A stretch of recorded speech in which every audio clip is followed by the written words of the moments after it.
Yeah, Lord. With my name on it. That make it personal. That makes it personal with my name on it. Make it personal. That mean it. That mean that's for me. I mean you can't take that. You can't have it. Neither can you prevent it from getting to me. With my name on it.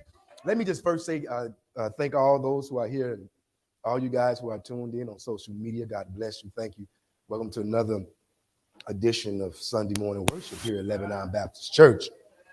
For all you guys that are not here, that are out there watching me, I know that I told you guys last week that our fast will begin tomorrow until Wednesday, but it's not because we'll have our prayer vigil on Saturday. So what we're going to do is we're going to start our fast from Thursday to Saturday. That way when we come in here for that power, it won't be nothing blocking it. So once again, that'll be from our fast, which will be going from Wednesday to Thursday to Saturday, as we're fasting and asking you guys if you would to fast with us with nothing but water. Yes, nothing but water. I'm giving you a couple of more days to get yourself ready now. Don't try to just come out there and I'm fast and you ain't been getting yourself ready. You have to prepare. You have to prepare to get in God's presence. You just can't bring all and anything in his presence. You know, it take a little preparation to come before the Lord correctly. Moses learned that. The Bible said that God told him, take your shoes off. Where your feet been walking, you can't walk here like that. Take your shoes off. Because the place you standing is holy ground. And we are going to be on holy ground come Saturday. So I want everyone that will, and that encouraged too, I want you guys to fast from Thursday to Saturday. And I dare you to meet us here at 12 o'clock on Saturday. We'll be here for our prayer visual Saturday. And then I'm just want to let you guys know. And then next week we will be celebrating our church's anniversary.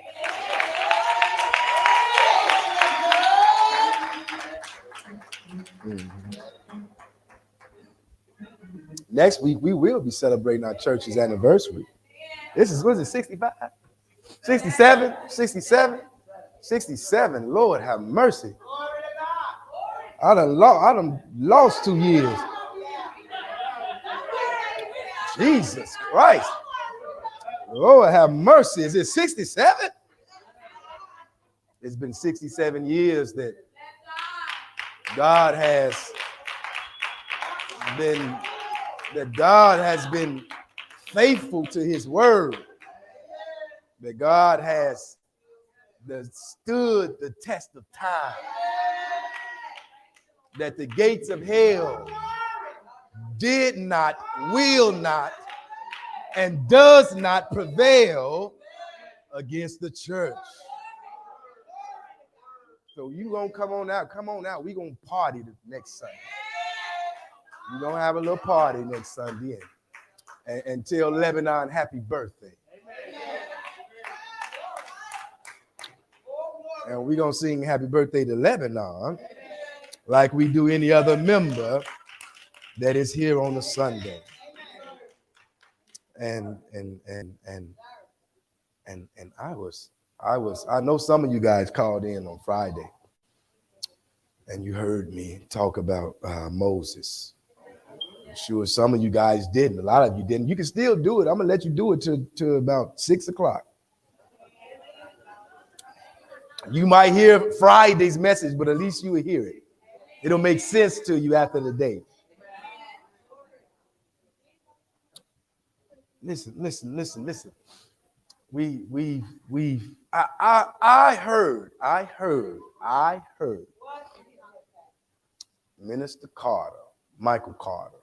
I heard him say this, and he said this and on his Bible class lesson. He said, it's not our job to preach to you. Our job is to encourage you. Our job is to preach to them. I heard him say that. You know, he was talking about when you're selfish. You know, when you're selfish. And he was saying that all these pastors, ministers, and prophets and prophetess and everybody, deacons, get up here and preach and teach and do all these things. It's not our job to preach to you because you're already saved. God has already touched and stamped himself in your life. Our job is to encourage you, but to preach to them. I remember he said that. And we've been talking about power. Real power. And I recall, I forget who taught Wednesday, but somebody was up here teaching Wednesday. And I heard them say that the power was in you. Somebody said that. I tuned in. Kenneth tagged me. Is that what you call it? Kenneth tagged me. My minister tagged me to make sure that I heard it. And put a emergency sign there. Please listen to this.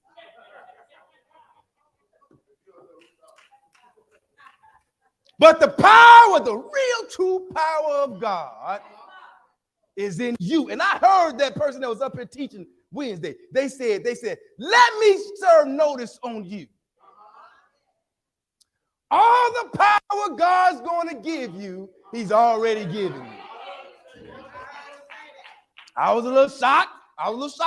When I heard him say, wait a minute, because I need more power. Wait a minute. Tell me that's all the power he done given me. But then I heard him come back and I heard him say that what God do or will do is in the evolution of you when you begin to evolve to who you are, whose you are, what you possess. What God will do is by enlightening you, he will allow the power that's already in you to begin to grow. And then the power that's in you will begin to get stronger and stronger and stronger. You know, as you believe and trust in God more and more. I heard him say it. I watched it for a minute. I'm like, dog, I don't know where he got that from. I said, wow.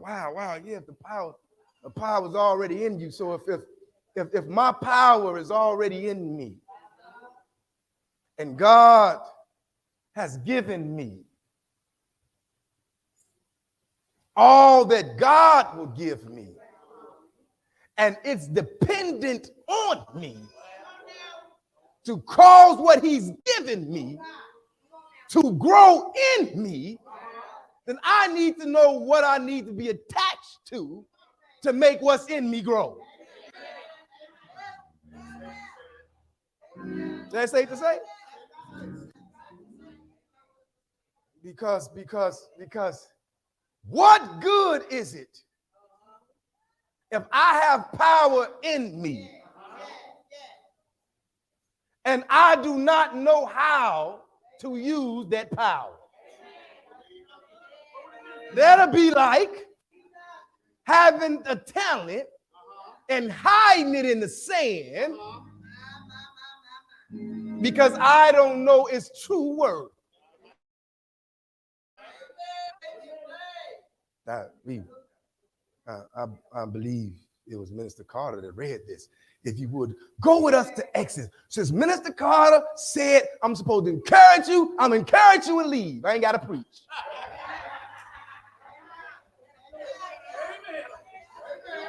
My job is to encourage.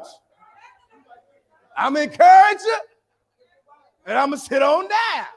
I'm going to sit on down. My job is to encourage you. But why I encourage you, I'm going to preach to them. All right? I'm going to preach to them out there. You just be encouraged. Exodus. I believe it was the 4th chapter that Minister Carter came from, if I recall. It was the 4th chapter. I believe it was the 1st through the 5th verse. If you would, just read along with me as I read out loud. And Moses answered and said, but behold, they will not believe me nor hearken unto my voice. For they will say, the Lord has not appeared to you. And the Lord said unto him, what is that in thy hand? And he said, a rod. And he said, cast it on the ground. And he cast it on the ground. And it became a serpent. And Moses fled from before it. And the Lord said unto Moses, put forth thine hand and take it by the tail. And he put forth his hand and he caught it. And it became a rod in his hand, that they may believe that the Lord God of their fathers, the God of Abraham and the God of Isaac and the God of Jacob had appeared unto thee. May the Lord add a blessing to the reading, the keeping, the hearing, the doing, and living out of this, his holy word. My God, you have to understand Moses' plight. Moses has been running for 40 years.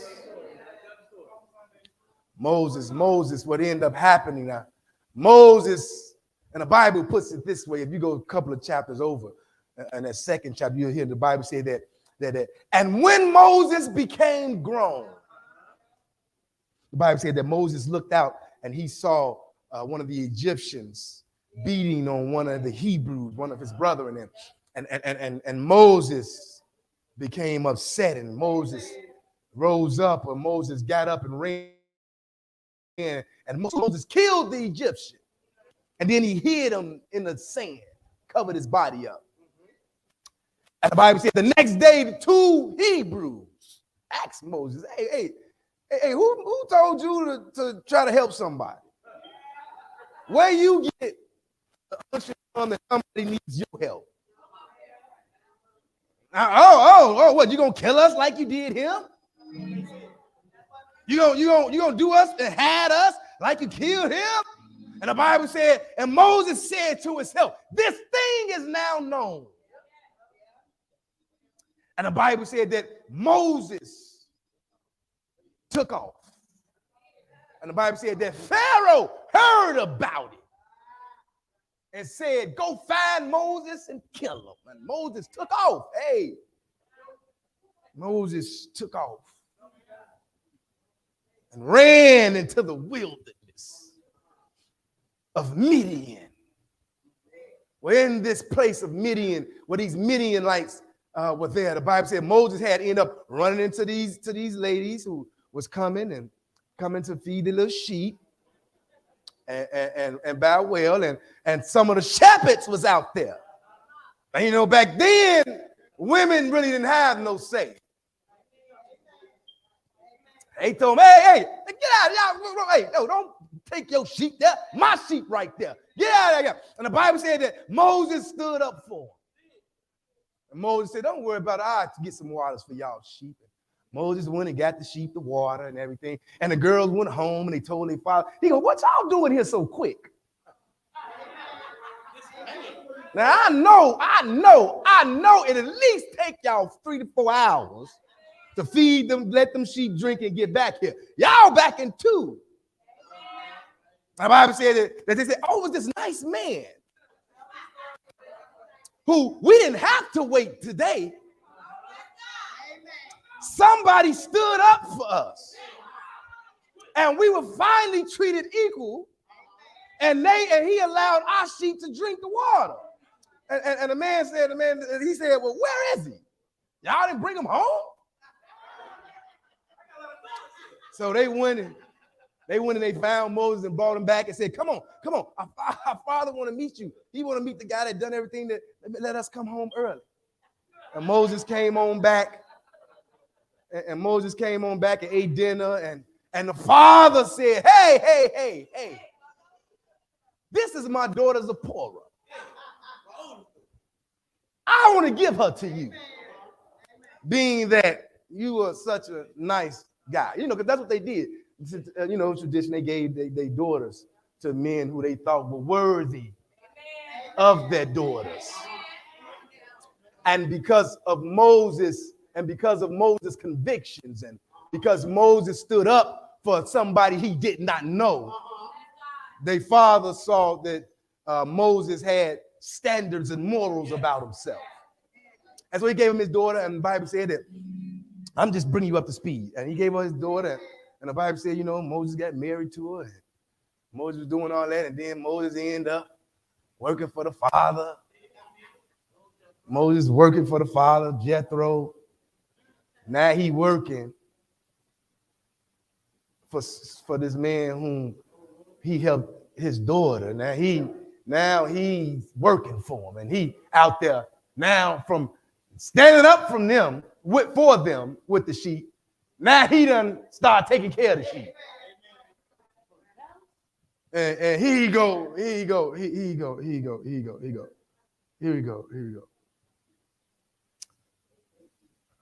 I know I don't give sermon titles. I don't give encouragement titles either.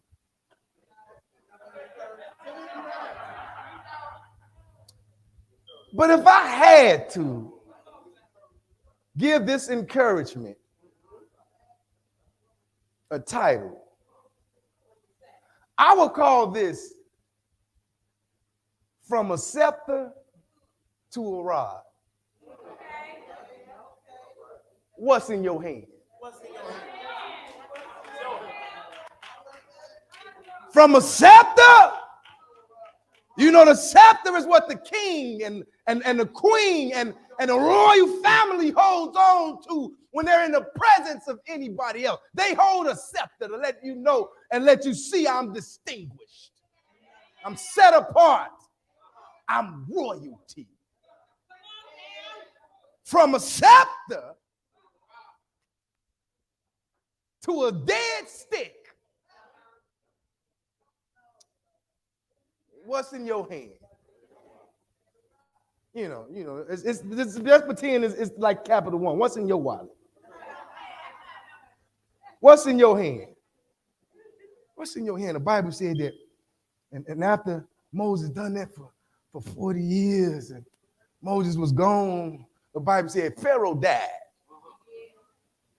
Pharaoh died, and God came to Moses and said, Moses, the people that was coming to take your life, that was looking to kill for you, they dead now. Now I need you to go back.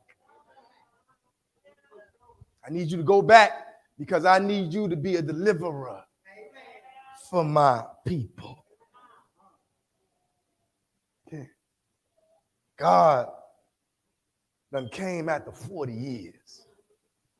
Moses is 80. Ran at 40. Here come God knocking on the door saying, now it's time.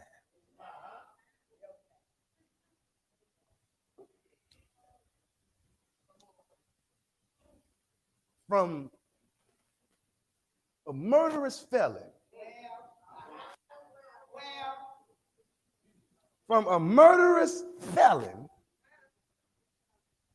to God coming to tell him, I need you to leave.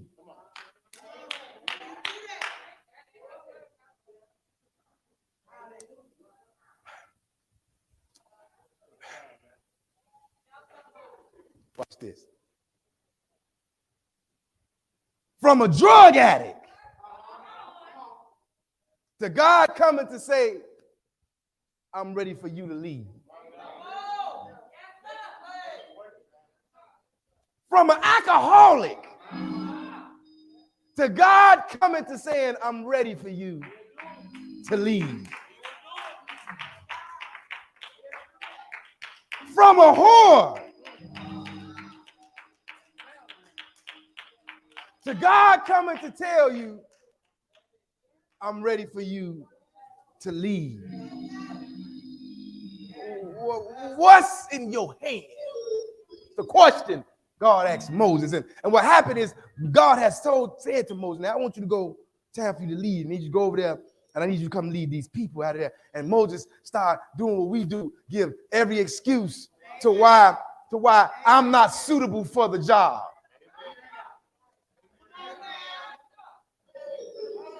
We give every excuse to why it can't happen through me.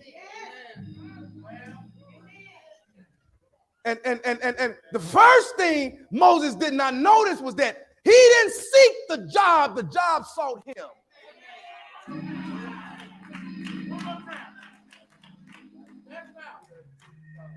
You didn't seek what God told you to do. He sought you to do what he wanted you to do. He said, and God told him, he said, look, they ain't gonna believe me. Who I'm gonna tell them? And God said, I am that I am. Just tell them this and tell them my name is, just tell them I'm the God of their fathers, Abraham, Isaac, and Jacob sent you. Say that, I bet they believe you then. The Bible said that Moses was getting ready and said, okay, all right, I'm gonna try to do it. And that's when we come to where we just started reading. And Moses answered and said, they not gonna believe me. They won't believe me, nor would they hear me. For they will say that the Lord didn't appear unto thee.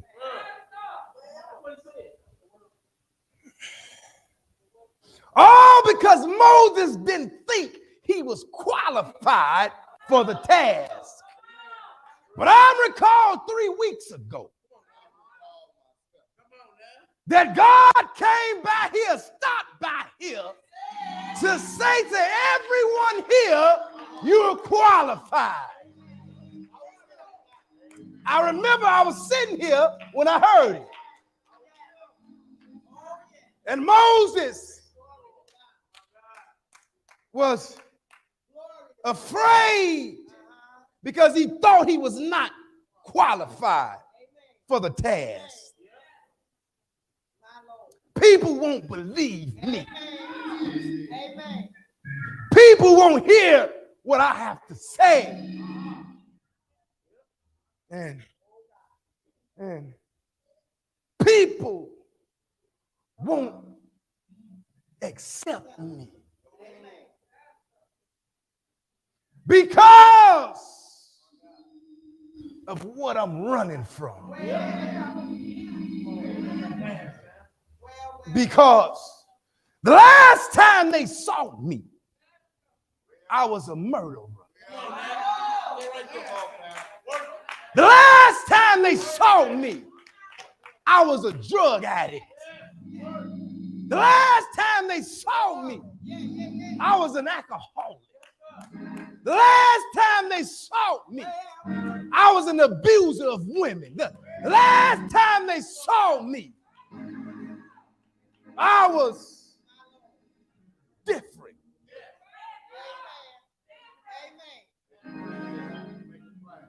And when God places a mandate on your life, it does not matter what anyone else thinks, because God has already qualified you for the position. I am qualified. It don't matter how tired I get, how tired I feel, how upset it makes me. I'm qualified because God qualified me. Yes, I was that. Yes, I used to do that. Yes, I used to be that. But now that I'm qualified, that can't hold me back no more. That can't prevent me from moving forward to talk to somebody else about that.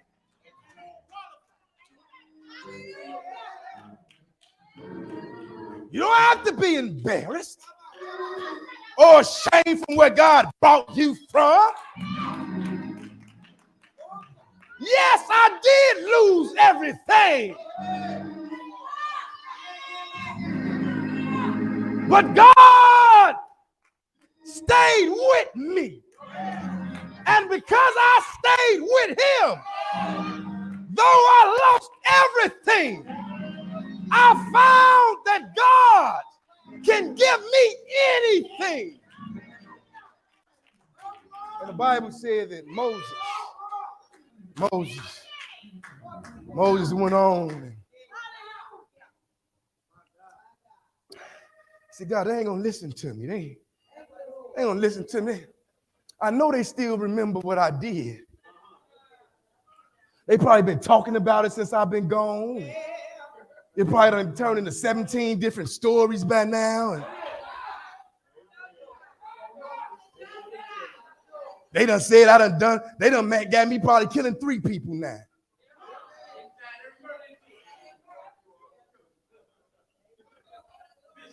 They probably got me a mass murderer by now. And I've been gone this long.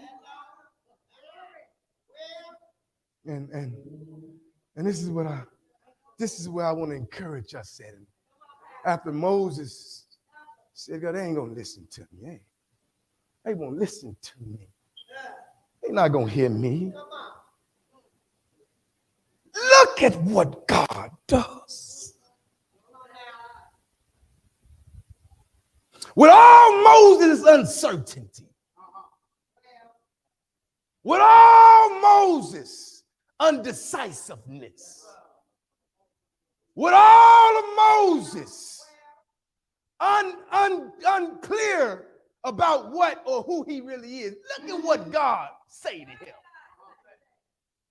The Bible said that God said, he said, the Lord said unto him, what is that in your hand? And he said, a rod. Turn to your neighbor for me. I don't normally do this, but I need you to ask your neighbor this for me. I need you to play God for me. Turn to somebody. Turn to somebody and say, what is that in your hand?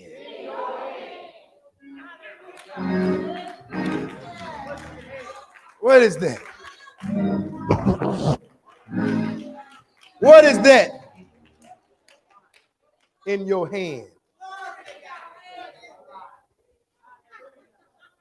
He said, what is that in your hand? Because the power that God has given you is already in you. So the question is this: what is that in your hand?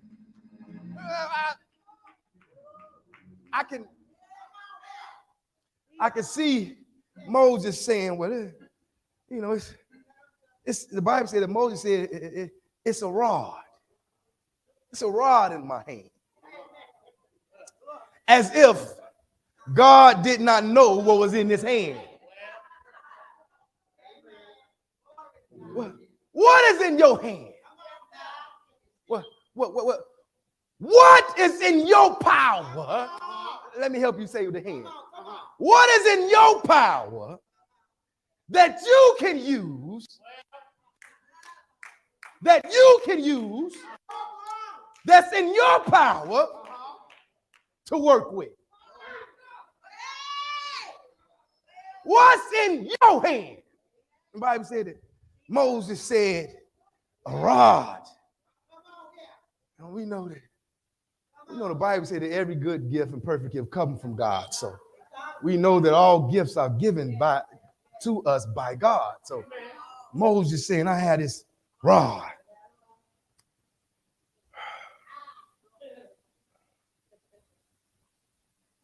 I got a rod.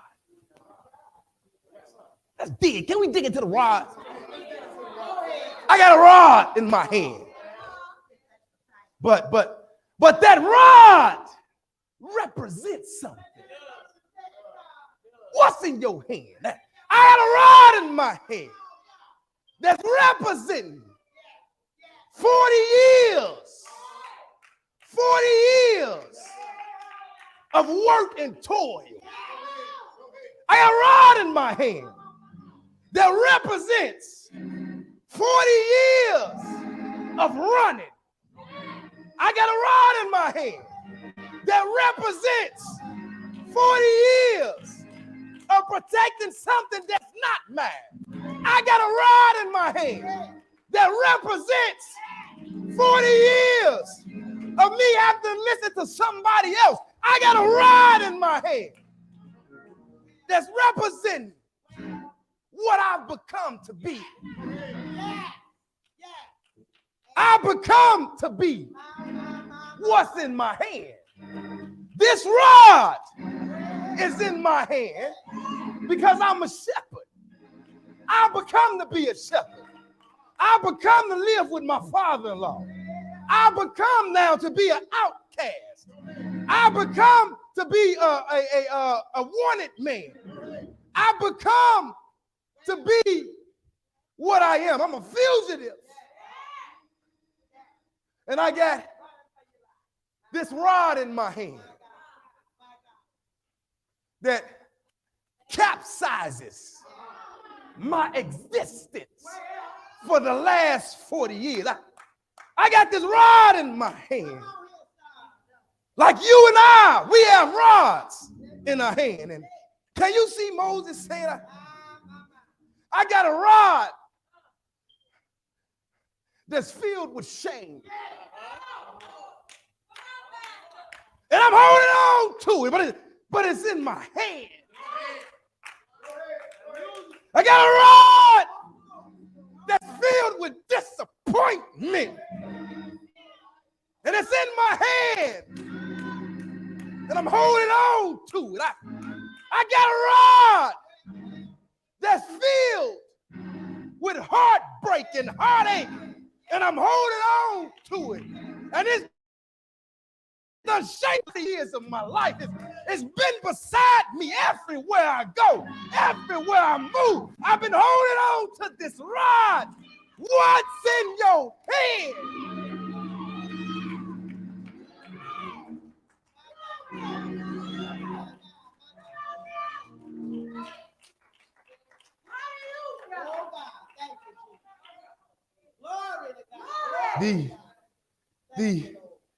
The rod identified his livelihood. How are you living with what's in your hand? Is it because of unforgiveness that my rod shines with negativity? Is it because I choose not to forgive someone that I hold my rod with me of unforgiveness, and it walks with me and it talks with me? Is it because of what somebody did that I'm holding on to a grudge, and my rod is filled with hatred and spite because I'm holding on to a grudge, and my rod is there with me everywhere I go, everywhere I look? It's me and my rod. It's me and my rod because the shepherd's rod was for one to protect the sheep. And the little hook that used to be on it, that's to like grab the sheep when they go too far astray, you know. He could grab it too far astray. And a rod was to protect itself in case other animals came for the sheep. He could protect himself. He could use it as a bat if he wanted to, and it helped guide the sheep. And he holding on to this rod. But this rod is an extension of his livelihood. God knew it was a rod in his hand. What's in your hand? You read 40 years ago from that problem. Are you still hand in hand with it? What did running from that problem carve you out to be? What did it cause you to become? You are a king, a prince, next to the Pharaoh. Now you a shepherd holding on to a rod. From a scepter to a rod. What's in your hand? What's in your hand? What have you learned? All these years you've been doing it yourself. What's in your hand? What have it caused you to become? The Bible said that Moses said, I have a rod. The Bible said that he said, throw that down. Bible said cast it on the ground. And he cast it on the ground and it became a serpent. And Moses fled from it. God said,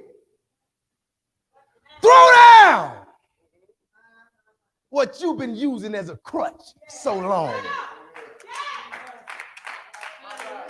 Throw down what your livelihood have become on your own. Throw down those thoughts and perceptions that you thought was going to help you make it to happiness. Throw it down. Throw down your perception. Throw it down. Throw it down. Throw it on the ground. The Bible said that the rod became a snake, a serpent, and Moses fled from before it. Can you see? Look, we know Moses was in the Pharaoh's house, and you know the Pharaoh's images are them cobras. You know they always had them cobras on their hat, and their crowns have cobras on them. Can you imagine God saying, throw it down? And it turned into a cobra. And it reminded Moses all about Egypt. Soon as he see a cobra, all he think about is where he left and what he been running from.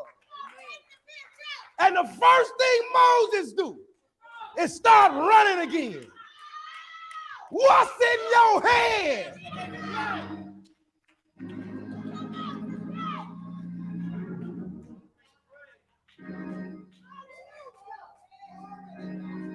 Have you been able to get over it yet? I mean, you've done it your way. Have it worked yet?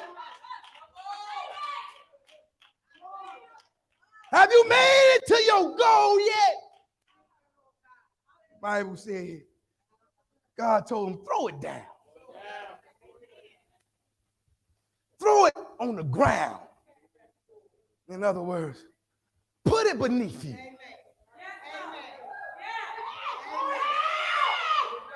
Put it beneath you. Put it where you over it.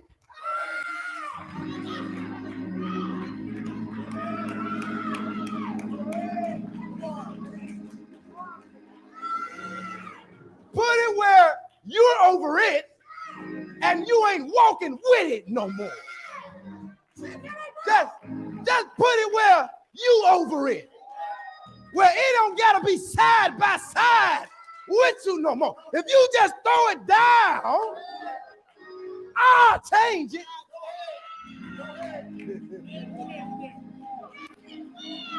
Throw it on the ground. And the Bible said it, and it turned into a serpent. And Moses, like he was used to doing, when he had to confront something that was a little too hard to deal with, started running. You know, when he didn't really want to deal with it all the way, he just ran. When you really don't want to really deal with it and take the medicine that you're supposed to take, just take the fact that you've been wrong and just deal with I've been wrong. He just, instead of dealing, he just ran with it.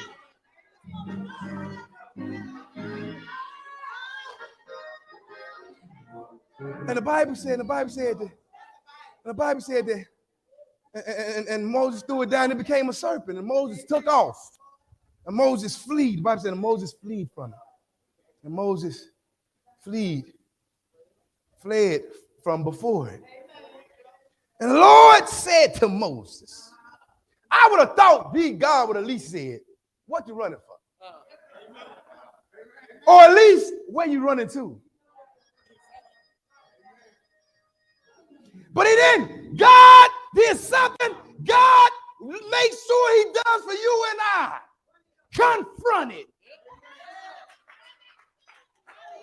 Why are you running? Until you confront it, you will always be running, and it'll always be chasing you.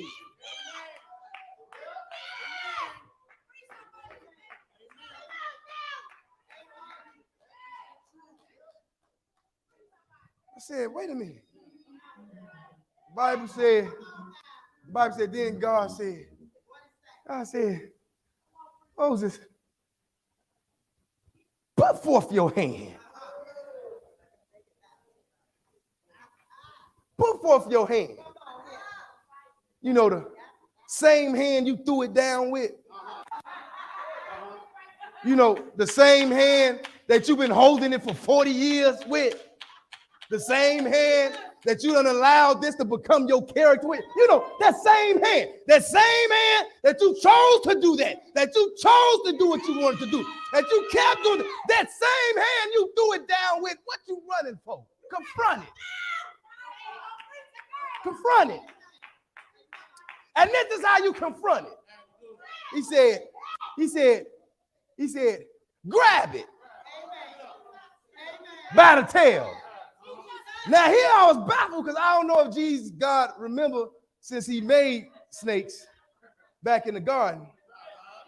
But one thing I do know from living in Ogill Gardens, Block 5, 13246 South Corliss, is I do know this because we used to hunt for snakes. You don't grab a snake by the tail.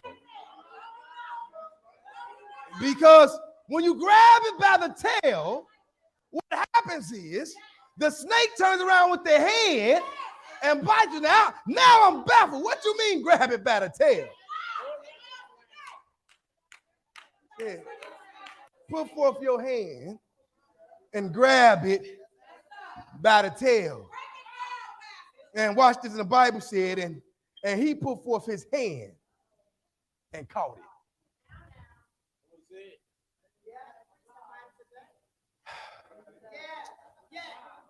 He said, reach forth your hand and grab it by the tail. I know a lot of you women don't know nothing about snakes, but for us men, let me help you. I'm going to encourage somebody. Let me help you. When a snake tail is closest to you, that means the head is the opposite way, which means that the snake is himself trying to get away from you.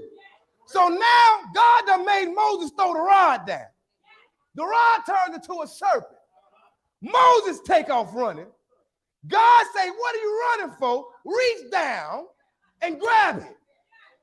When Moses started reaching down, When Moses started following instructions, when Moses started making sure that instructions was the first thing on his mind. When Moses made up in his mind whatever God said do, he was going to do. When Moses started doing the instructions God gave him, the Bible says he reached down. And Moses didn't go, wait a minute. God, I was taught you're not supposed to grab a snake by its tail.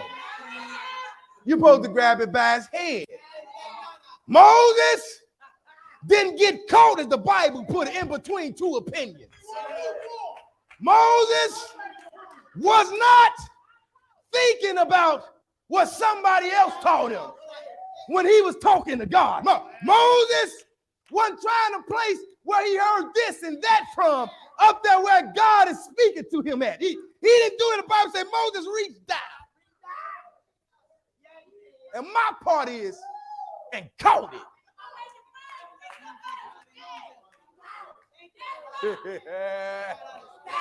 He reached down and caught it. Now listen, here's the thing. Here's the thing. In Moses' hand, the rod is a stick. It's just a stick. It's dead. But when God told him to throw it down, and God touched it, but when God told him to throw it down, and God touched it, the same thing that was in his hands dead. When God touched it, it became alive. Listen to me. It became alive. Moses was still the same Moses. Still had the same power he had. It was only when he followed the instructions of God that when he followed it, God touched what he threw down. God told him throw it down. He threw it down. God touched it. It became live. It became alive. And not only did Moses have to grab it, Moses had to catch it. Watch this, watch this, watch this. Before what God touched got away. Amen. Amen. Amen. I said, she's pregnant. I said, Moses had to catch it. That's what the Bible said. He caught it because watch this, because watch this, Trees. Watch this. Because when God, I said, listen, when you follow God's instructions, you hear me? When you follow God's instructions and God tells you what to do,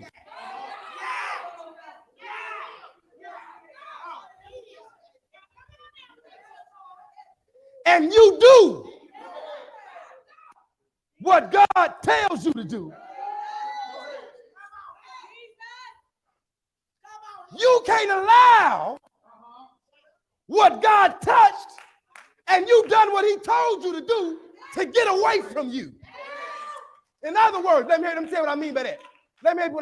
That means when God says move and God say go, you have to, it's a must, an obligation that you have to catch what God touched. Because what God touched, if you don't grab a hold to it, if you don't apprehend the word God gave to you, if you don't hold down what God spoke in your life, it got a tendency to run away from you, to try to get in somebody else's life because you weren't following instructions. But when you follow instructions,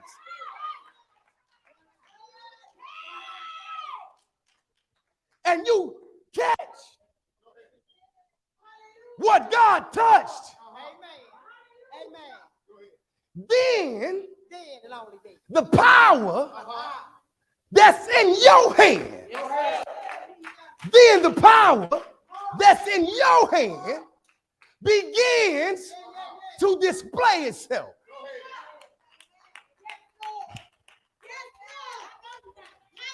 Before Moses caught the serpent, and once he caught it, the Bible said that the serpent turned back to a rod in his hand. Before God touched the rod, it was just a rod. Before Moses caught the serpent, it was just a dead stick. But after God touched, Moses caught, and it got back in Moses' hand. Listen to me. God didn't increase Moses' power.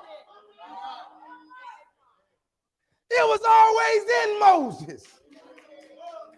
God just enlightened Moses. Watch this. And God just touched what was in his hands. He never touched Moses. He touched what was in Moses' hands. The rod. He touched your ideas. Let me break the rod down for you. He touched what formed your character. He touched what causes you to believe what you believe. He touches what done been in your life that you've been walking with. He touches the things that you use for protection. He touches the things you trust in. He touches the things that you believe can get you out of trouble. He touches. And the Bible said that the serpent, when it got back in Moses' hand, became a rod. It's the same rod, only God done touched it now. So now, since he caught what God threw his way, I said, now since he caught what God threw his way, that same rod finna start parting seas. That same rod finna start bringing plagues. That same rod that was dead before God touched it and back alive when Moses put it back in his hands is about to now start doing miracles.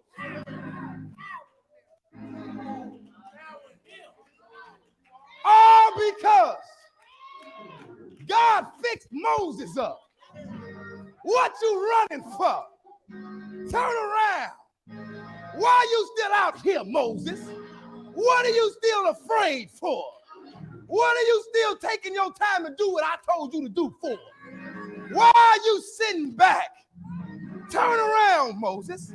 It's time now for you to use the power inside of you to get my job done. He said, it's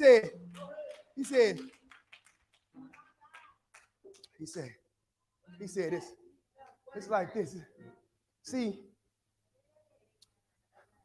in Moses' hand, the rod was nothing but a tool. That's it. It was a weapon. It was a tool. That's what it was in Moses' hand. But what God did, let me tell you what God did. This is how God elevate the power in you. What God did was God used what was in Moses' hand, touched it to change Moses' perception.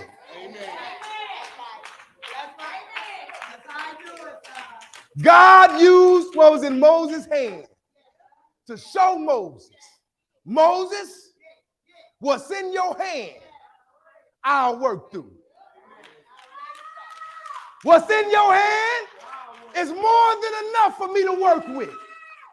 What you holding on to, it's more than enough for me to touch and for me to show you who you are.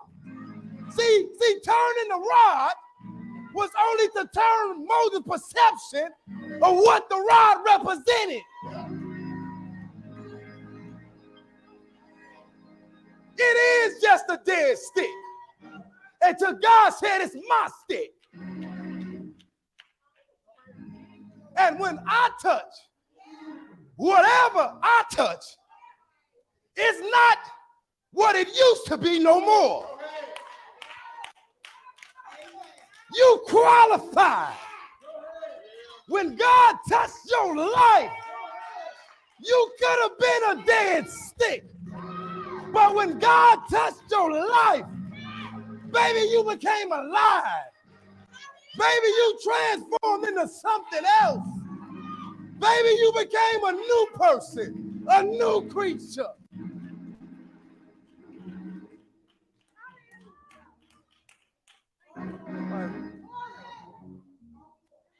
Said it.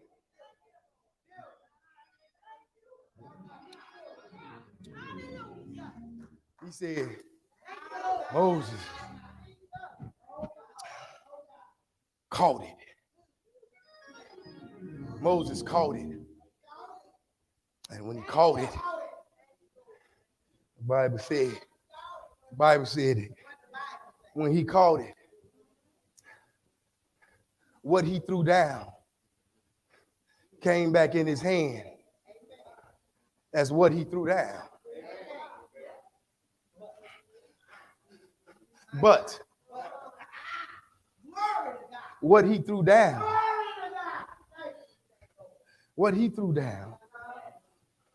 which was what molded his life for 40 years, what caused him to be who he was for the previous 40 years, when he threw that down and God touched it and he picked it back up, it was the same rod, the same stick, the same tool, the same weapon, only different. It seemed like an oxymoron. It's the same thing, only different. It was the same stick with a different purpose.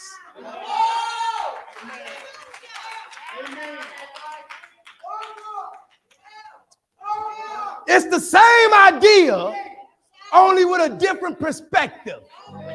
It's the same way God told you to do that and do that, only with a different perspective behind why you're doing it. It's the same thing God told you to do, only now you're different with your intentions about doing it. It's the same thing, it's just different. I'm doing it the same way, only now I'm doing it different because how I see it now. I don't just tithe now to get money back. I tithe now so that I can sow a seed. It's the same money. It's just, I'm not being nice to nobody so somebody can be nice to me now. I'm being nice to somebody because God said to love everybody. Now, it's the same thing. It's just different. Because God touched me.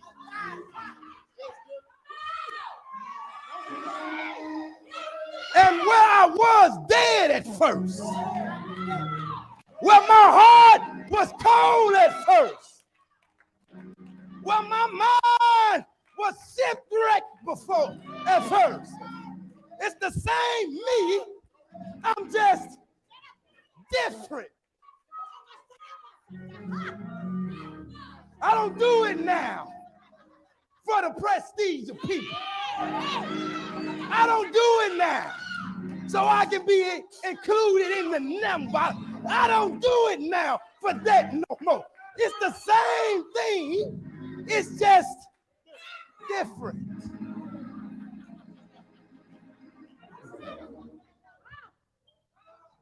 What's in your hand?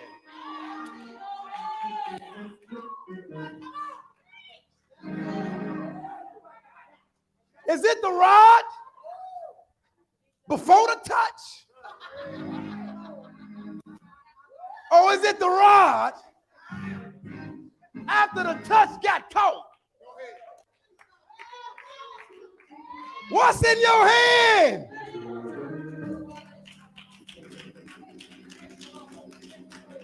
God has given all of us power.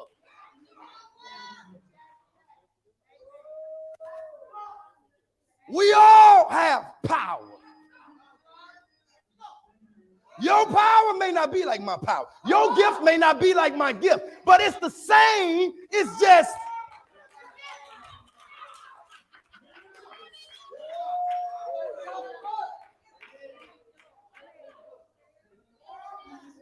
it's in your hand. What's in your hand?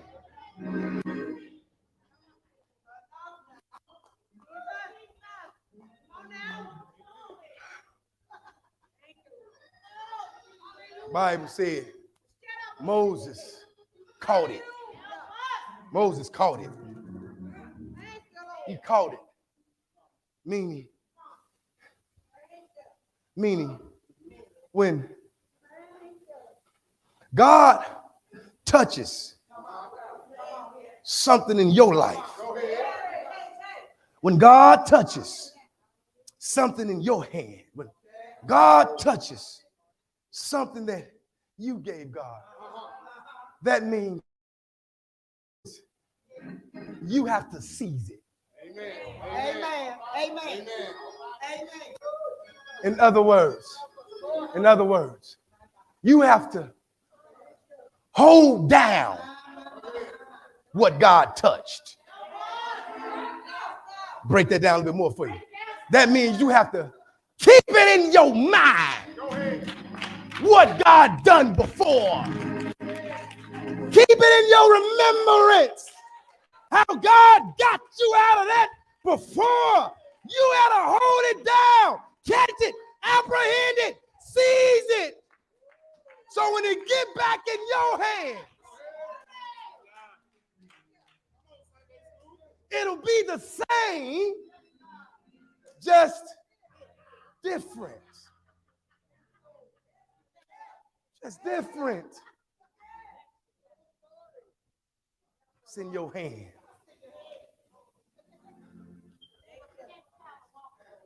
Is what in your hand the only thing you put in your hand?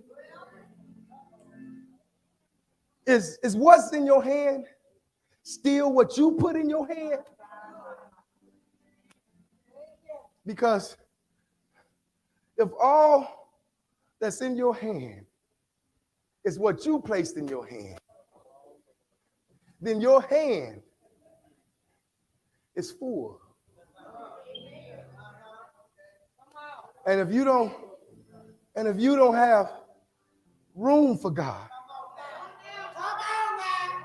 to get in your hand because you holding on to what you put in your hand, then how can you expect God to touch you?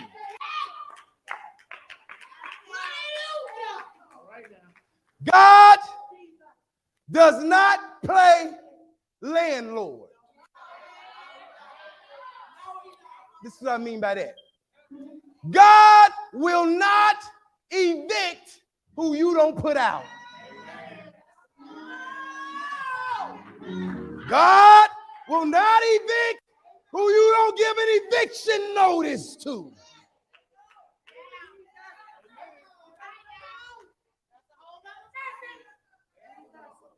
God will not take out your hand what you won't let go.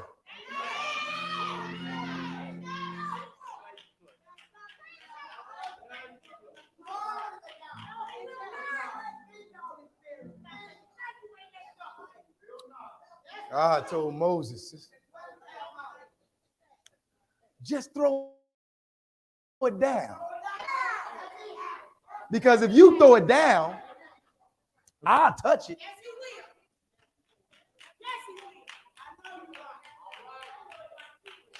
But I don't want to touch it and you holding on to it. That means when I touch it, what I touch gonna refer to you. And I'm touching it to make it run.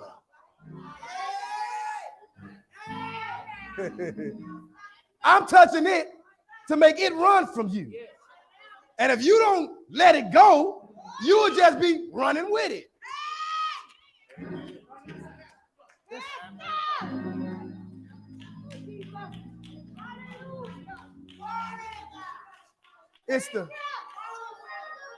I'm just trying to tell you that you have power. God didn't touch Moses and say, let me give you some more power. All he did was gave Moses instructions. And when you follow God's instructions, the power he already gave you will begin to, like Moses' rod, it begins to metamorphose into life. Bigger than you, greater than you, more experienced than you.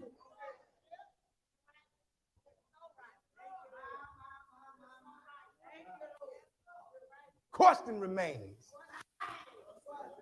What's in your hand? If either you still holding on to your stick, or you holding on to your stick. It's the same.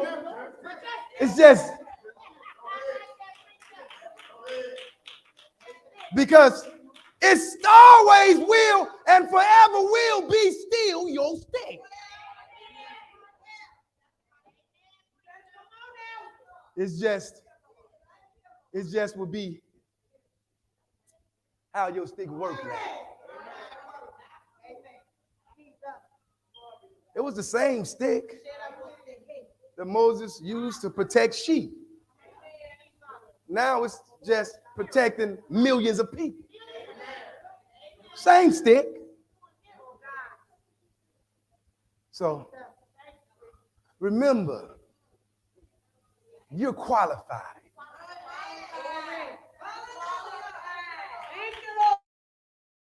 You're qualified for whatever's in your hand to allow God to cause it to become greater. Whatever it is, the power is in you.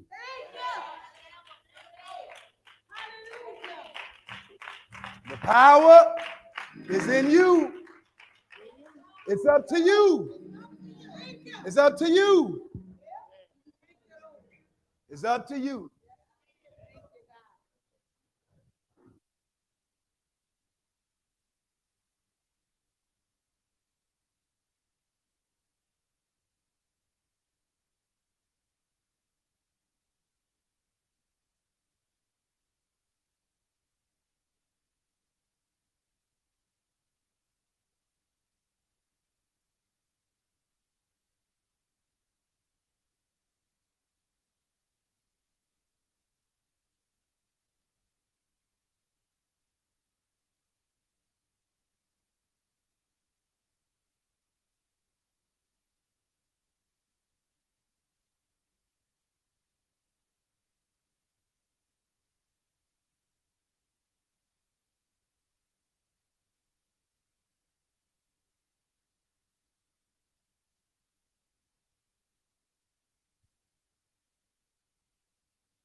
Possess that power. We here love God to extend our arms. Maybe you are someone who decided to go away from church or go away from God.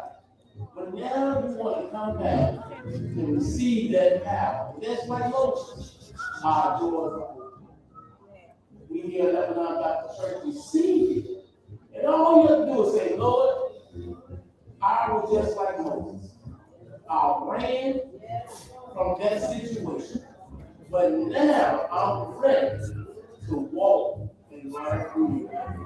And God is a great God. He is just God to hear your plea and ready to operate in you.